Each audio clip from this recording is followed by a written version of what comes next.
I'm here today to say what it was like, what happened, and what it's like now. I was telling Patrick yesterday that I was nervous about this, and he's like, "Oh, this is the easiest group to speak in front of." I'm like, "It's really not. It's just, y'all are kind of intimidating, and I come every week, but this group is still intimidating to me. I think because I was just." I was intimidated by everybody. That was one of my problems, is why I drank, because I did not have any real social skills. Once I drank and, had some drugs, I was the belle of the ball. But, when I was left on my own, it was difficult. I can remember one time at the meeting, I sat with my bag across. I used a bag a lot as a coping mechanism, and sat with my bag crossed like this, just scared to death of everyone.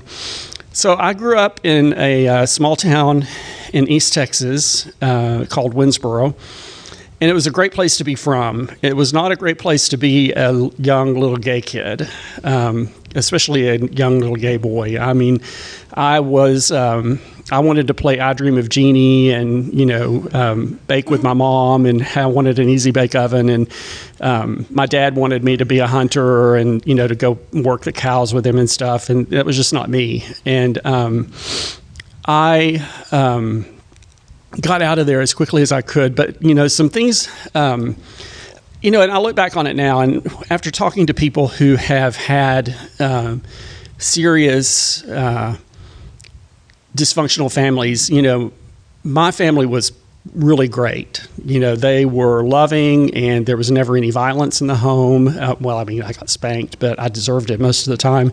And, there was a lot of love in our house. I just did not feel like I fit in with my family. My sister lived in Highland Park when I was growing up, and I used to come up and spend the summers up here and ride the bicycle around looking for my real family. Because I just knew that I belonged, on Beverly Drive, not on Route 5. And, but now I wouldn't trade my family for anything. They're so supportive and, have always been there for me. One of the lessons that I learned when I was young, my parents drank, but we also went to church. So we would go to the country club and swim on, Saturday, and my parents would go to parties at the country club, and then on Sunday we would, go to church. And I guess, that sort of, my therapist now tells me that I live in a world of black and white, that I don't really live in a world where there's gray. And I guess that I come by that naturally. Because I remember one time being at the country club and some people from church were there. And I'm like, I look back now and say, well, they were there, so it couldn't be that bad for you to have a drink, Mother. But she wouldn't drink because she didn't want them to know that she drank. And so that sort of showed me that alcohol was something that you needed to hide, and that people didn't need to know how much you truly drank, and that it was somehow shameful. That did not stop me from starting to drink I had my first drink. I can't even remember how young I was, but I remember the first time that I used alcohol to make me feel differently was in first grade. And we were at a wedding, and I was getting champagne cocktails for my mother, and I would get one. I did this like just a couple of times, but I would get one, I would drink it, and then I would go get her another one and bring it to her. And so I had a couple of those, and I felt finally, like I belonged. And I also remember getting some codeine cough medicine when I was in junior high and really hitting that hard. And I was like, I can deal with junior high now. And then I ran out. And so, I had to go back to being, me. And I guess, when I started drinking regularly was in high school, and I looked older than I was. I know it's hard to imagine now, but then I looked older than I was, and I could go to the liquor store and buy liquor, and I like screwdrivers, and so I would have, a little bottle of vodka, and then I would go get orange juice and mix screwdrivers in my car and drive around town. That's what we did. We drove up and down the street all night until it was time to go home. And my nickname in high school was Toolbox because I liked screwdrivers. And But when I started drinking and going to parties and things like that, I started becoming more popular. And I don't know if it was because I became a different person when I drank, or felt more at home, or if maybe they saw me in a different way. They saw me not as this uptight little Christian kid that they thought I was, which I was really not ever an uptight kid. Well, yeah, I guess I kind of was, but I was never what they thought I was. And when I graduated from high school, I got accepted to a college in South Texas and was like, okay, I'm going to completely reinvent myself when I go to college. And I did. And I went from being the best dressed kid in high school to being like a full on new wave punk kind of guy. I had a Flock of Seagulls haircut, went to thrift stores and bought all my clothes. I came home for the first time with this Flock of Seagulls haircut and a trench coat and, all black clothes, and met my parents at the football game. And as I walked down the stadium, of the football game, there's just a hush went over the crowd. And my parents were just so mortified. And I look back on that now and think, I did that on purpose to try to get attention and to humiliate my parents, I guess. I succeeded. The next morning, my mom, when I woke up, she said, well, your hair doesn't look too bad when it's not all spiky like that. I did more drinking and doing drugs in college than I did going to class. I'd go to class, but I wouldn't really pay attention. I didn't read the books, which I get really mad at my students now who, don't read. And I have to remember that I was that student in college. And I felt really guilty about that for a long time. My parents were working hard to send me to college, and to send me to college without me having to take out student loans or anything like that. And you can actually send a kid to college back then, with a 2-income family. Now you have to borrow money pretty much. Everybody has to borrow money unless you're extremely wealthy because college has gotten so expensive. But, my mom was working at a job that she did not like in order to send me to college. And I felt real guilty about that for years, that I just pissed that away at the time. And she told me, a few year ago or so, she said, well, that helped you to become more social, and it helped you to come out of your shell. And so I kind of felt a little better about, fucking up, because, it did. I had friends, what I thought was friends. I flunked out of school, as you do, as one does when you have a 1.8 GPA. And so I decided I was going to move to Austin. I didn't want to live at my parents' house, and it hadn't, my drinking and drug abuse hadn't gotten bad yet. I had done everything pretty much except heroin. I did everything except heroin. Drugs are a part of my story. I hope you don't mind. If you do, it's too late. But, drugs took me down a lot faster than I probably would have just had I been a garden variety alcoholic. But anyway, I did, it started out with pot. They always say that pot's a gateway drug, and it kind of was for me.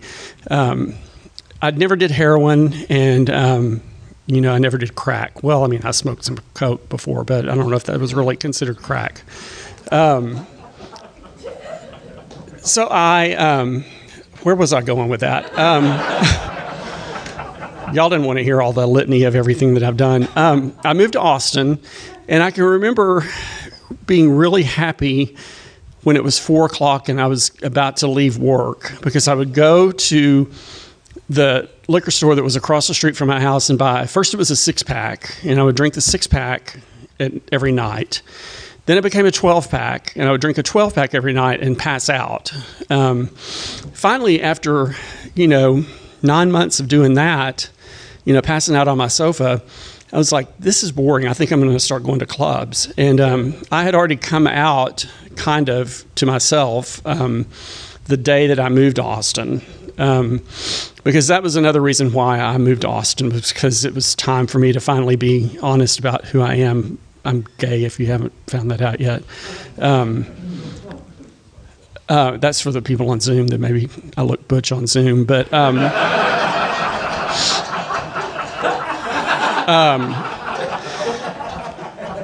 and so I started going to the clubs, and my goal at being in clubs was to get on the guest list. I wanted to be that person that was popular and on the guest list. And within 2 years, I had developed a really big drug problem.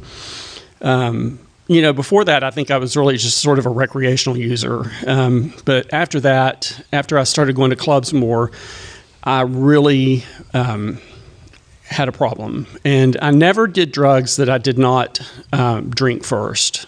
So, my story begins and ends with alcohol, but very rarely did I take a drug that I did not have something to drink first. And so I lost my job. They tend to want you to come to work when you work in a bank, and they also tend to not like for you to steal money when you work for a bank.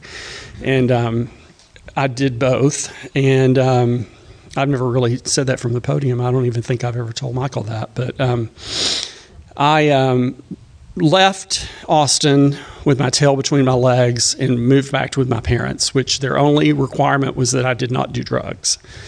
And at that point, I was willing to do anything because my life spiraled out of control. And I weighed 145, 150 pounds, and I'm the same height as I was then, and I don't weigh that much now. I kind of wish sometimes that I was that skinny again, but I was emaciated. And there's pictures of us on vacation that year, and I just looked like a really tall exclamation point. And with this big head, on top of this skinny body.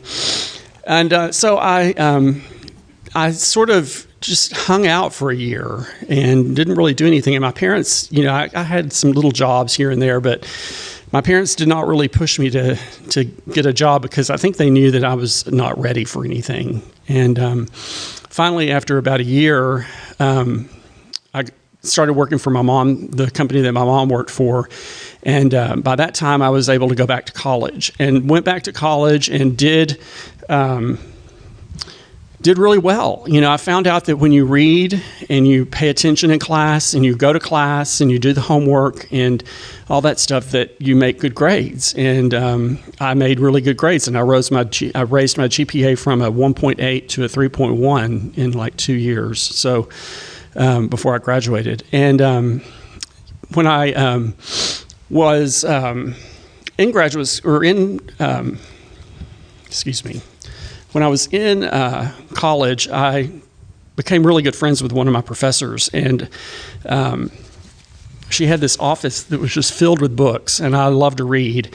And she talked a lot in class about the travels that she did, and the things that she did. And I'm like, that's what I want to do. I want to be a professor because I want to have a job where I talk about literature and, stand in front of people and they pay attention to me, and, have summers free that I can travel, but not like in high school where they, maybe have 2 months. I want the whole 3 months, and I want the month at Christmas, and, I want all that. And so when I graduated from college, I started up in graduate school working on my master's. And it was really great when I was living at home.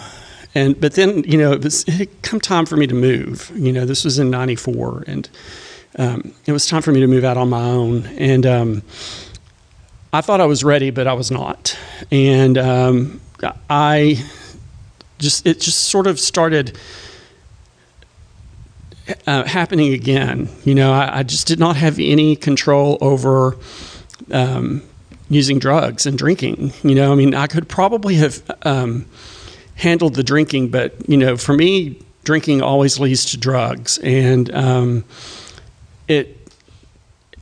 I chose drugs and alcohol over graduate school and over the life that I wanted for myself. And I took a 19-year-old hostage and moved him to Dallas with me, and in the June of '96. And I soon fucked that up. Oh, excuse my language, but I soon cheated on him, and he ran away. And I that whole year of 96, I turned 30 in July of that year, and it all just started slipping away again because I could not control myself. And, I really tried, and I went to therapy, and she suggested that I go to AA. I'm like, I just don't really think it's that bad yet. And, she fired me, and then it got bad.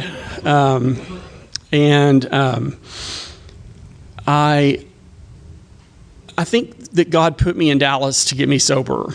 I truly believe that because, the AA here is so good, and, Lambda was so good, and it was exactly where I needed to be. And I had a therapist that I was seeing after I missed some days at work. I went and started going back to therapy, and he said, if you don't go to AA and get a sponsor this weekend, don't come back because I can't help you. And he was really cute, and I wanted to have sex with him, and I did not have boundaries at that point, and that's something that I've learned in Alcoholics Anonymous. And so I did. I went to AA one weekend and actually listened.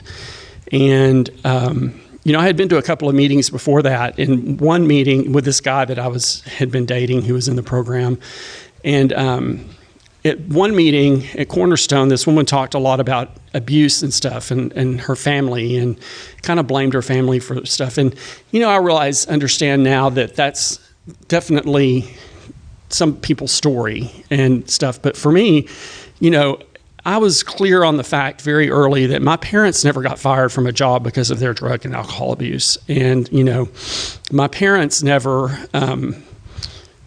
did the things that I did. Because I did some things that I'm not proud of, some things that Linda and Henry Whitley did not raise me to do in order to get drugs and alcohol. And so, at first I was like, I don't know, I'm not really into the blame game. And I wanted to go to treatment. I wanted to go to Betty Ford, and my parents wouldn't pay for it. And my insurance would only let me go to some place out in the colony, I think. I don't know. I drove out there one day, and I was so afraid they were going to lock me in because when I started telling them, everything, because they kind of shut the door, and I'm like, am I going to get locked up? And I probably should have been locked up at that point. But anyway, I heard some people tell their story. Will G told his story on Saturday night at Lambda that weekend that I went in, and he talked about feelings that I had felt all my life, but I did not know anybody else felt because, we didn't talk about that at the bars. We just drank our problems away. At least that's what I did. And, that feeling like everybody got a book on how to do life, and I didn't. And, I understand that, non-alcoholics feel that same way sometimes too. But for me, I don't know what they use to cope with it, but for me, I used alcohol to cope with those feelings, and it worked until it didn't. And so then I heard David D tell his story on Sunday night, and he was just, I don't know if you know David Duncan, but he smiles, he's a big smile, and, this love for Alcoholics Anonymous. And I was like, I want what he has. I couldn't voice it in those actual words, but, I'm like, that's who I want to be my sponsor. And so I asked him to be my sponsor, and he was. And, what was really important for me when I first got sober was routine. I had a routine in the morning that I did. I would get up and I would put my coffee on, and then I would go walk my dog. Then I would drink coffee, take a shower, go to work, get there at 8:30, leave at 5:30. I actually worked a full day, which, was important because before I got sober, I didn't, that was one thing David D told me, that I needed to not be leaving at 3 or 4 in the afternoon. And that was before you could work from home. So I just really didn't have any excuse for leaving. But then I would go to a 6 o'clock meeting, and then I would go home and walk my dog and do whatever, and then go do the same thing over again. So routine is really important to me even today. I have my little set routine. And, working the steps saved my life. When I got here, I realized that I was powerless over alcohol because I would be sitting at home when I was drinking. I would be sitting at home on a Friday night, and I would be thinking to myself, I'm not going to drink or do drugs this weekend because I want to go to yoga tomorrow, and I want to walk the dog and, do the normal errands and things like that normal people do on Saturday. And I would be sitting there thinking that to myself, but then I would get up and go take a shower. And halfway through the shower, I would think to myself, well, you're going to be clean. You might as well go to the bar for a little while, but you're not going to drink. I'm not going to drink because I've got this yoga to do, and I've got this dog to walk, and, house to clean and all this stuff. And I would get ready and get in my car, and halfway down to the bar, I would think, well, you can't find your next husband unless you're able to talk to people, and you can't talk to people unless you can drink. So, but just have one. And by the time I had half of a drink, I was, buying other stuff. And, I realized that for me, I don't have any control over getting up from that chair and going and taking a shower. It's the whole process of getting ready for that drink that I don't have a lot of power over. And I have to, today, because I still think about drinking, usually when things are good, when shit's hitting the fan, I don't want to drink. But when life is good, which it has been a lot, I want to celebrate. And, I think about drinking, and then I think about something else. I think about everything that I would lose if I did drink, all of you, and all of my self-respect and self-esteem that I've worked really hard to develop over this last 24 years. And but I didn't think my life was unmanageable, because I came in here wearing a suit, and, I had two really nice cars. I've always liked to have at least two cars, and that's kind of a bad thing. So I didn't think my life was that unmanageable. And God had to show me that my life was unmanageable by stripping all of that stuff away from me. And it took him a couple of years, because I'm very determined when I'm out there seeking credit. And, I lost everything. I had to move to a one-room apartment from this really nice duplex that I was living in over in the M Streets. And, I was finally shown that when I try to manage my life, it's unmanageable. And so, I really internalized step 3 and turned my will and my life over to the care of God as I understand God. And, 2, came to believe, I still am coming to believe in a power greater than myself. My definition of my higher power changes constantly and gets bigger. And it's not my higher power that's gotten bigger. It's my perception of what that higher power can do for me. And the more that I trust in that higher power, the better my life is. Step 4, I had been wanting to tell everyone who had screwed me over for years. I've been wanting to tell that kind of stuff, and nobody would listen. And finally, I was able to talk about all those resentments that I had against people in high school that called me fag and said Whitley has AIDS and all that kind of stuff. And, really kind of hurtful stuff now that I look back on it. And it's okay, because they're all fat and grandparents now. So, and I may be a little fat, but I'm not a grandparent, so thank God. That just got really loud. God's telling me something. I shouldn't make fun of fat people, because I am fat. And so, it was about cleaning up all of that stuff from back then, and I can say that I remember those things that happened, but they don't affect me anymore as much as they did. It's like I acknowledge that was a part of my past, but I don't live my life trying to make those people understand that I'm a good person, and that I'm successful and everything like that. I used to try to live life at people, and I wanted to show them that I'm okay, despite what they did to me. And, I don't have to do that today. Step 5, I had actually told David the very worst possible thing that I thought that I had ever done, which is not something that I'm going to share from the podium, obviously. And he was like, I did the same thing. And here's what I did about it, to get over those feelings of guilt. And So when I did step 5, it was, it was so freeing. I would like to say that I went home and did, the hour of meditation and things like that, but I didn't. And I almost went back out after that because I think that I did not, I'm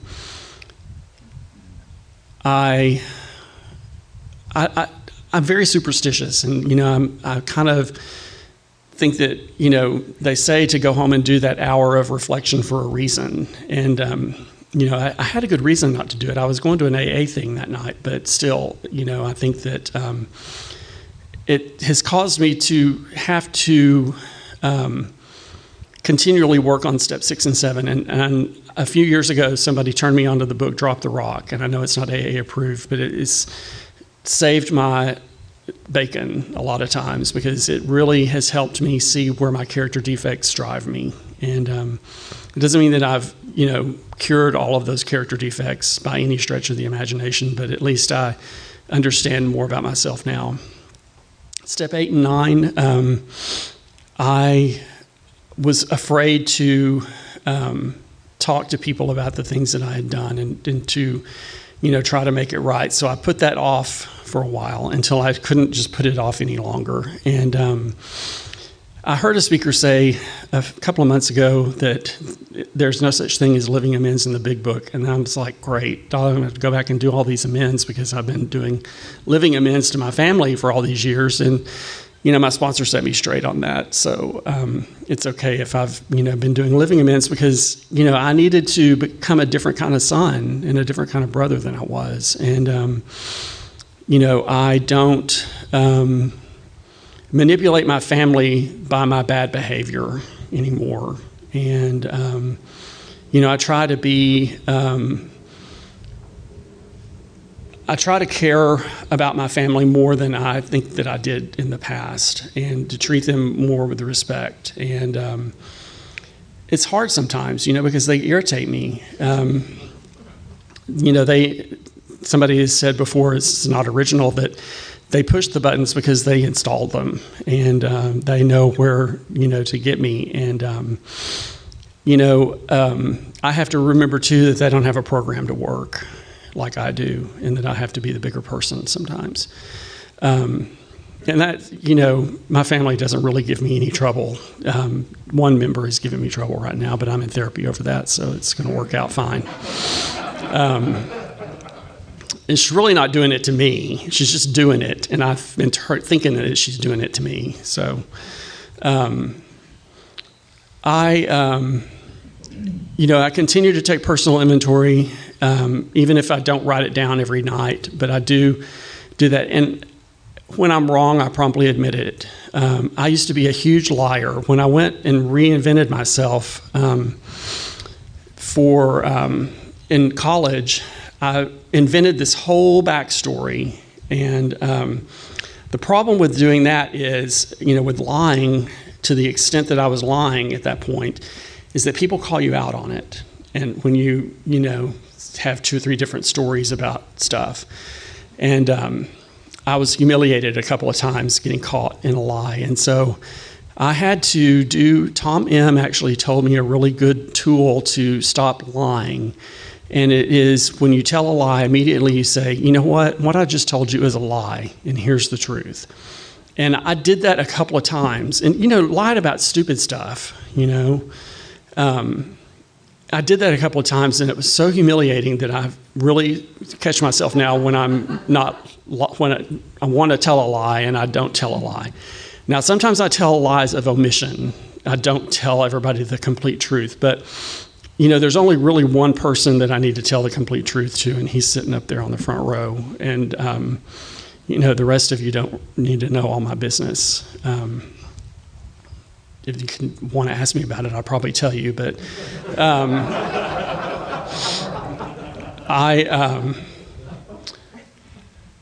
step 11, I'm trying to remember what that was. Southern prayer meditation.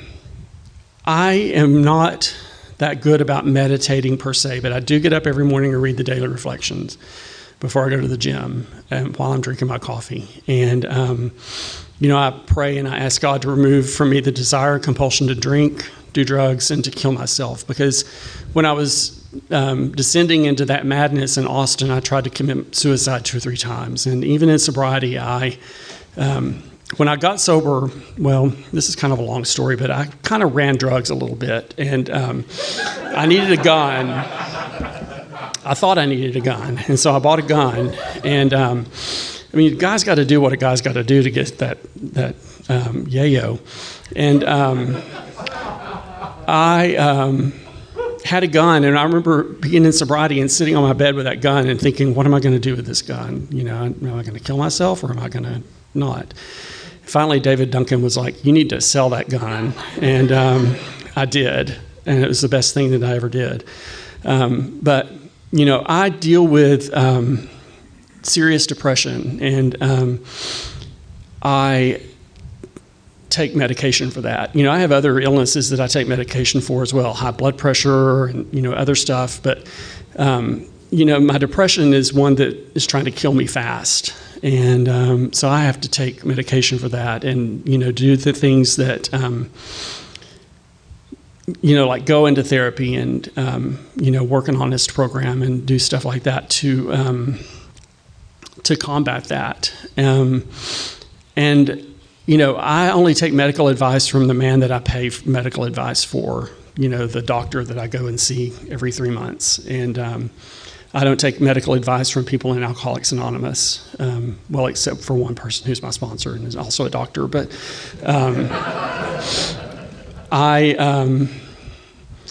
that getting outside help saved my life.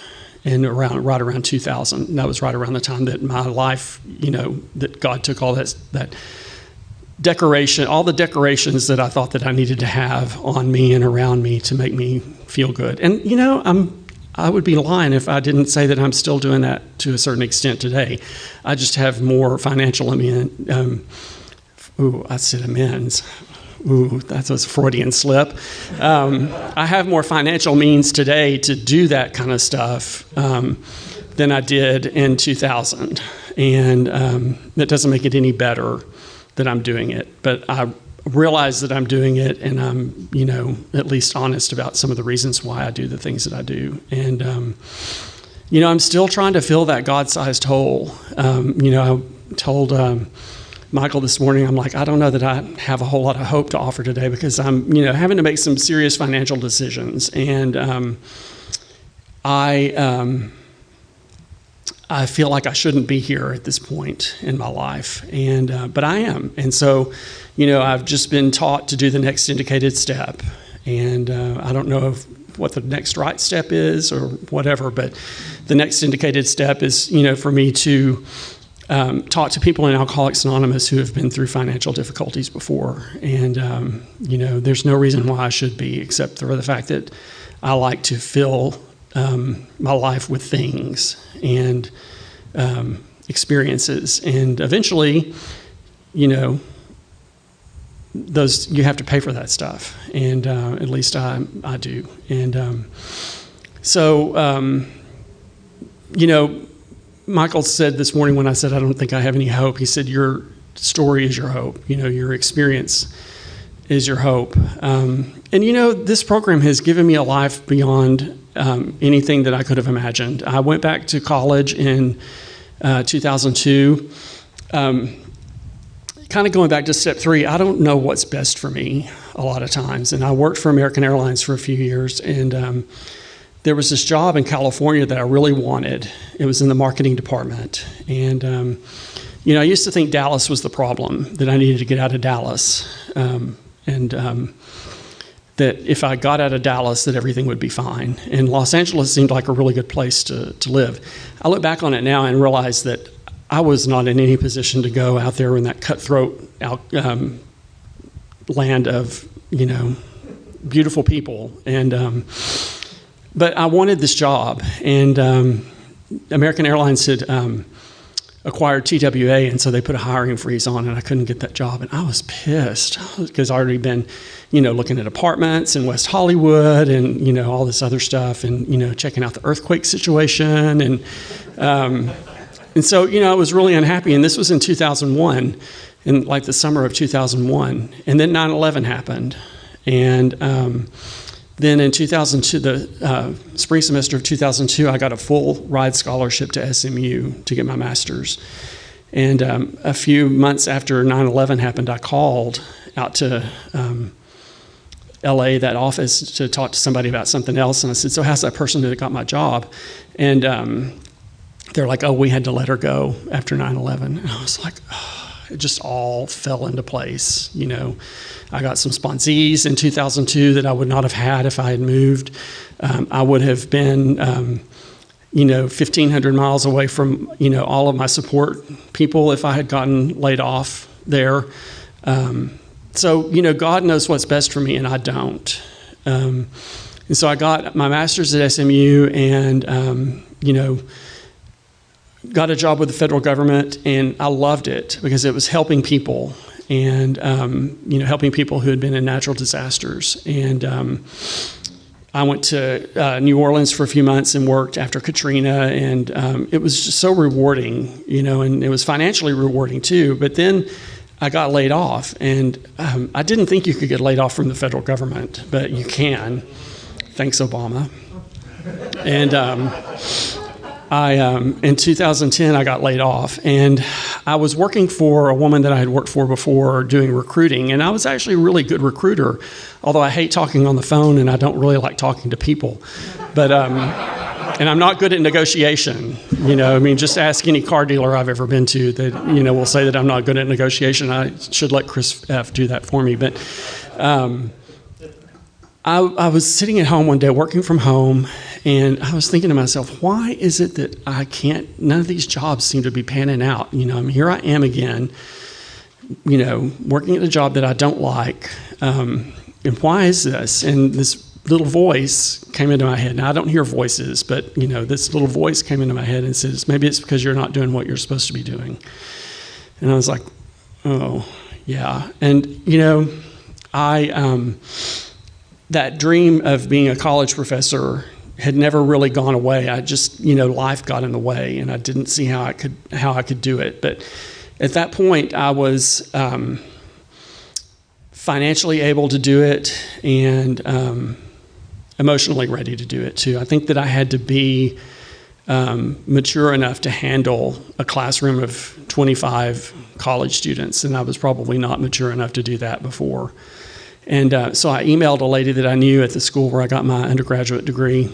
I said, what would I need to do to get into college or get in there and get my PhD? And she said, well, I'm the department head now, so you're in, and I'll give you a job and free tuition. All you have to do is apply. And I was like, there it is. That's it. And that's the answer. And the day that I went back to graduate school and stood in front of a classroom to teach as part of my graduate assistantship, it was like, this is what's been missing. This is what I'm supposed to be doing. I know that being in Alcoholics Anonymous and helping other people achieve sobriety and staying sober myself is one of the roles that I'm supposed to play in this life. But I think also being a teacher is another role that I'm supposed to be playing. So, I had to move out to Commerce to direct the Writing Center because I got this really great opportunity to direct the Writing Center, and that not, a lot of graduate students get. But they wanted me to move out there so I could be close, in case something happened and I could, be there in a minute instead of living in Dallas. And we will just say that Commerce has only got the college going for it. That's about all it has going for it. It's a real shithole town. And the Alcoholics Anonymous there, they do have it there, but it was run by one guy who chaired every meeting and ran it his way. And, that's not the way that I wanted to run it. And so I quit going to meetings out there. Now I would come into town on the weekends or maybe on, during the week every now and then and go to meetings at Lambda, but not enough meetings. So when I got back, I was crazy. We'll just put it that way. Not, I shouldn't throw that word around because I was not crazy, but I was very dry. And I would not have lit a match. I would have not lit a match around me because I was so dry. And, it took me a while it took me a lot of meetings, some work with sponsors to get back to where I was in a better position emotionally and mentally after that hiatus from meetings for almost 3 years. But, that's one of the powers of Alcoholics Anonymous is that, you don't have to drink to start over in AA. I've started over a lot of different times in Alcoholics Anonymous and started the steps and done the steps over multiple times or, even done, steps on different problems. So are there any birthdays today? Michael? I don't think so. Okay. Well, I'm going to finish up anyway early. So, because I've almost run out of things to say and I always heard you want to leave them wanting more. So, which may explain why I don't have a boyfriend. But, I live a life today that I'm, for the most part, proud of. There are some things that, I'm working on that I'm not proud of, but, my life is amazing today. And I get to live a life. I didn't really expect to live this long. I'm HIV positive. I found out in 93.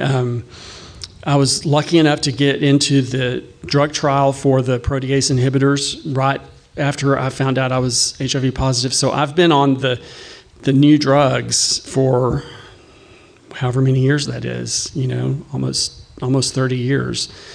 And I know that that's God working in me because he had other things for me to do. It was not time for me to die then. And I don't hope it's not time for me to die anytime soon. So I always like to end with this. There's promises throughout the book, but these are my favorite promises. I hope I don't start crying because I don't have any water up here to mitigate that. So if we are painstaking about this phase of our development, we will be amazed before we are halfway through.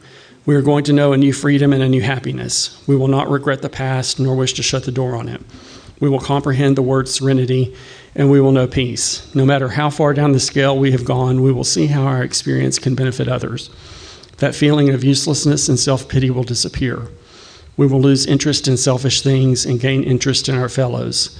Self-seeking will slip away. Our whole attitude and outlook upon life will change. Fear of people and of economic insecurity will leave us. We will intuitively know how to handle situations which used to baffle us.